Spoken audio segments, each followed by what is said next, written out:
Hello friends, in this video I'll give you best approaches to achieve excellent PCR amplification. If you have any problem in your PCR amplification process, this video gives you the best solution of your problem. So stay tuned at the end of this video. Also, don't forget to subscribe my channel for more conceptual videos. So coming to the first, what is DNA amplification? Amplifying DNA has crucial importance in genetic research. Nearly every experiment in genetics relies on PCR amplification. The reason is pretty simple.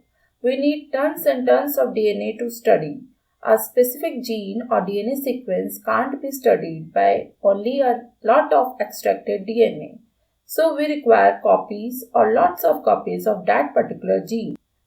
So DNA amplification is defined as producing multiple copies of DNA in vitro or in vivo by the enzymatic catalytic reaction. In vitro, by polymerase chain reaction or PCR using an enzyme Taq polymerase, or in vivo by replication process using an enzyme DNA polymerase. Amplification is a simple process but requires expertise and experience to achieve excellent results. A good amplification provides ease and efficiency during downstream processing and interpreting results. Unfortunately, getting a decent amplification pattern isn't that easy. So in this video, I'll explain several optimization tricks to improve the quality of PCR amplification. Let's quick revise PCR amplification steps. In first step, both strands of DNA separated at temperature nearly 92 to 95 degrees Celsius, followed by annealing step where primers get attached to complementary sequences. Temperature range between 50 to 68 degrees Celsius according to primer annealing temperature. And then last extension step, temperature ranges 70 to 72 degrees Celsius where new strand synthesizes. Most of the time, when we didn't get any amplification in our sample, we should check again all the ingredients of the reaction mixture. There is something we might be missed to add in the reaction during the process. Firstly, check the starting material, that is your extracted DNA. Is it a good quality? If it's not, it will not be amplified. This is because of presence of impurities, for example, traces of EDTA like chemicals or other cell debris, which is responsible to inhibit the process. Moreover, if EDTA used during the extraction process is not removed, they reduces the catalytic activity of Taq DNA polymerase and ultimately diminishes amplification rate, efficiency and quality. So the extracted DNA should be good in purity and high yield, then only they will be amplified indeed. So always select DNA with a 260 by 280 ratio of 1.8. Coming to the next point, discover the exact primer concentration. Primers are important ingredients of the PCR reaction. Notably, primer concentration has a crucial impact on the final results. The ideal primer concentration is 10 picomole per reaction. But do you think this ideal concentration isn't enough to get good result? The answer is no, especially in the case of abnormal template DNA, which is likely to be impure DNA, longer target sequence or high GC content sequences. So what should we do in this situation? I'll tell you. When we strategically increase or decrease the concentration of primers, we can increase the chances of good results. For example, use 10, 20 and 30 picomole primer concentration and observe the result. Select the concentration which give you the best results. However, keep in mind as the concentration of primer increases, the chances of getting non-specific results also increases.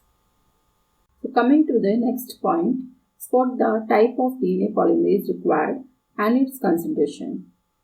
Taq DNA polymerase is the most important polymerase for PCR amplification that mimics the DNA polymerase in vivo replication process. It's an enzyme that synthesizes DNA at a higher temperature.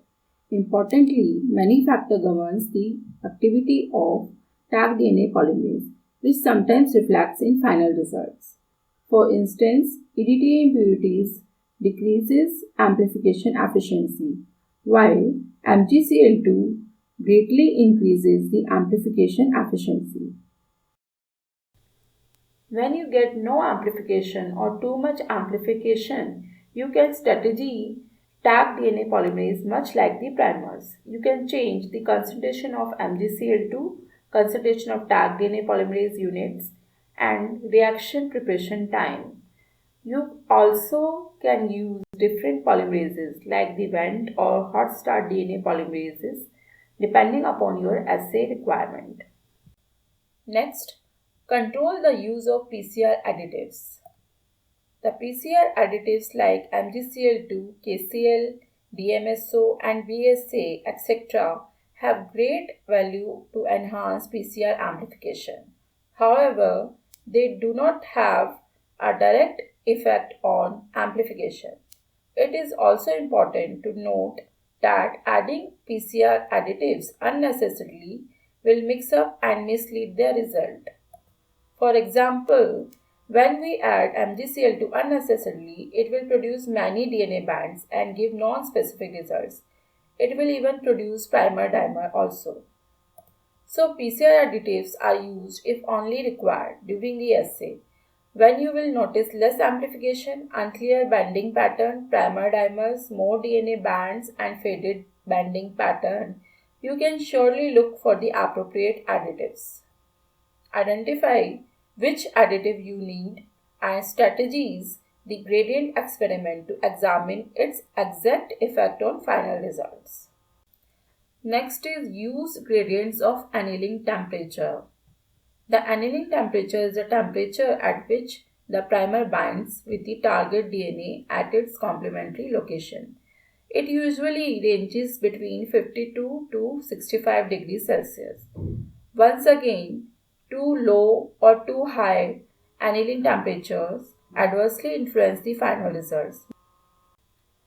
Adjusting the annealing temperature has been a crucial strategy in PCR technology, and that works too. However, primer designing software advises the annealing temperature for the primer set we design. What do you think? It's 100% correct? Maybe yes or maybe no. But we can get tenfold more good results by adjusting the TA. It's very simple process. Do one thing. Prepare the same type of reaction for different types of temperature gradient. For instance, if your fact sheet advised TA is 56 degrees Celsius, you prepare gradient of 55, 54, 57, 58 and 60 degrees Celsius. This trick gives you efficient results and also help you to measure the probabilities of non-specific binding and lack of amplification. Next is do different setups for GC-rich templates. Much like the longer DNA templates, GC-rich templates are hard to amplify as well. Scientists use different methods and buffer systems for GC-rich DNA, but not all work all the time. I strongly advise using a ready-to-use GC-rich buffer which gives excellent results most of the time, but that is also not enough sometimes. In those cases, you need to rethink your target sequence, primer location, and complementation. If possible, choose some other region of the template that is less complex and has less GC content. Try to lower down the GC content as much as possible. Ideally, the GC content must be between 45 to 55%. The next point is to prepare a good composition of PCR master mix. The PCR master mix is a mixture of various PCR ingredients such as DNTPs, buffer, additives required for amplification. Ideally, ready-to-use PCR master mix are preferred. But when we are talking about critical experiments and diagnostic samples, it's advisable to make our own as per our experimental requirements. For example, a 200 macromolar concentration isn't sufficient for long-range PCR. However, it also requires optimization to get the right combination of chemicals. But when you get your own combination, you can use it for repeat experiments. I strongly recommend using separate ingredients and use as per the requirement of the assay. Next is use a different PCR cycling conditions. When you set more cycles, you will get more amplification and vice versa. But that's not the case. There is a threshold above which the machine unnecessarily runs but doesn't get amplification. We cannot find that threshold level as it depends on the concentration of PCR reagents, template, and primer used. For example, when all the primers are utilized, the reaction cannot amplify more DNA. Ideally, 30 to 35 cycles are recommended, but you can get excellent amplification results with lower cycles as well. This saves time, energy, and resources. So, I advise using gradients of different cycling conditions to choose the appropriate number of cycles. So, these strategies are working, but you have to perform many optimization experiments, and that is indeed needed in genetic research and diagnostic labs. Once you have a proven and optimized protocol recipe and reaction condition, you can replicate it for years. So thank you for listening. For upcoming videos, don't forget to subscribe and give thumbs up if you like this video. Stay tuned. Take care.